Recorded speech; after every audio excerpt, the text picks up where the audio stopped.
The Authoritarian Personality, Understanding the Psychology Behind Obedience, Power, and Prejudice. Why do some people seem to crave control, so much so that they'll surrender their freedom for the illusion of order? And why do they not just tolerate authoritarian leaders, but cheer for them? And why does that desire to obey often come with an eagerness to punish those who don't?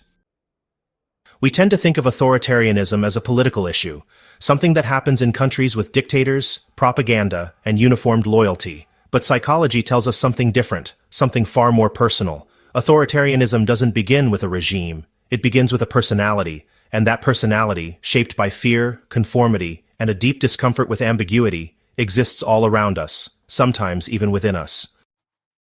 Today we're going to explore the psychology of the authoritarian personality, where it comes from, what defines it, and why it matters more now than ever before. Let's start with a bit of historical context.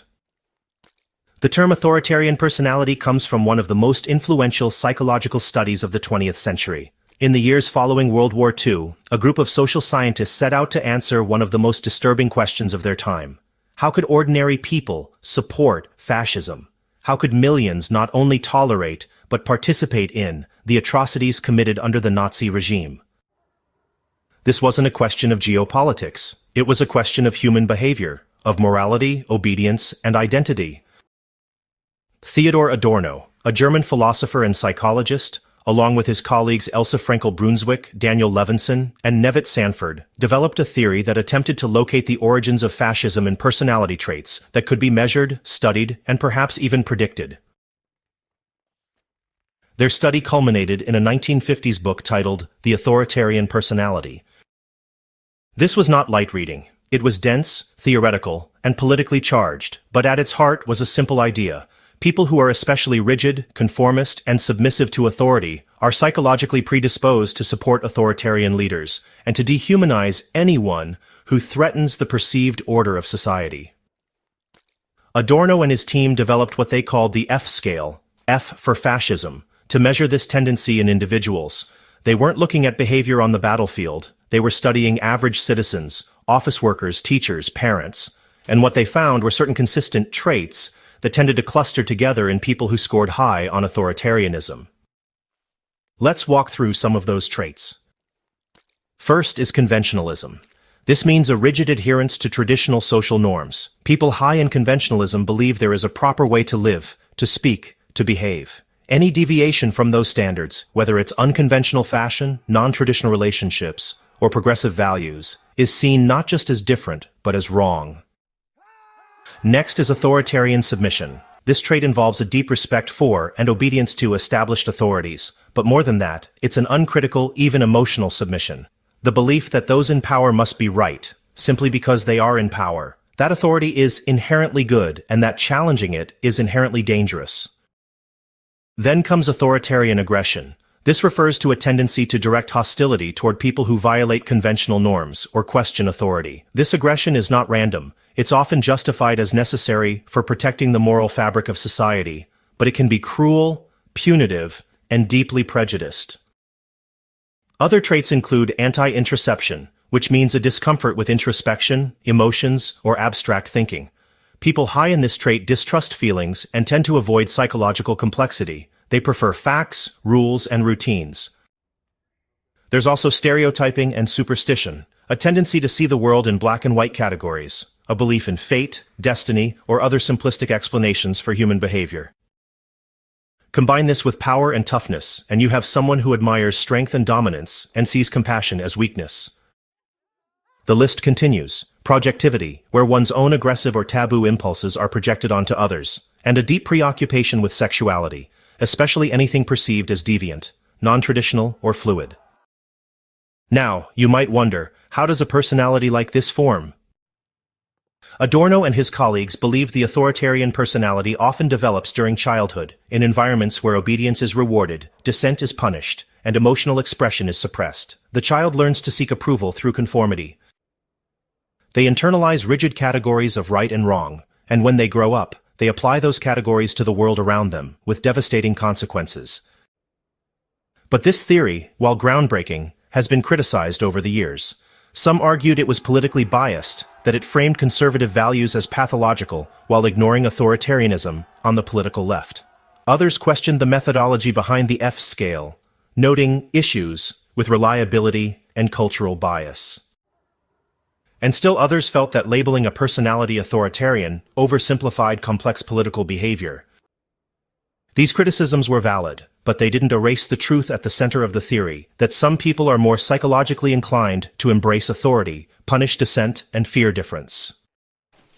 In the 1980s, psychologist Bob Altemeyer took up the mantle. He believed the original theory had merit but needed refinement, so he created a more modern, empirically grounded model called right-wing authoritarianism, or RWA.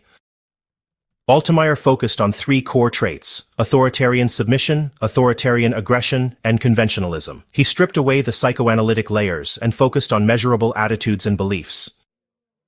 His research showed that people high in RWA are more likely to support punitive laws, endorse prejudice, and vote for authoritarian leaders, especially in times of fear or uncertainty. But Altemeyer made another important point. This isn't just about political orientation, it's about psychological structure. The label right-wing referred to the content of the beliefs, not the individual's party affiliation. In fact, newer studies have explored left-wing authoritarianism, showing that the same rigid thinking, punitive instincts, and intolerance of dissent can exist on both ends of the political spectrum. So what does this look like today? It's easy to think of authoritarianism as something foreign or historical, something that happens in dictatorships, far from the democratic world. But authoritarian personalities thrive in all kinds of environments, especially in times of social upheaval. We see it in people who call for strong leaders to crack down on crime, regardless of due process, in social media mobs that punish dissent with performative outrage, in school boards demanding bans on books and ideas, in conspiracy theorists who believe only they know the truth, and the truth must be defended at all costs.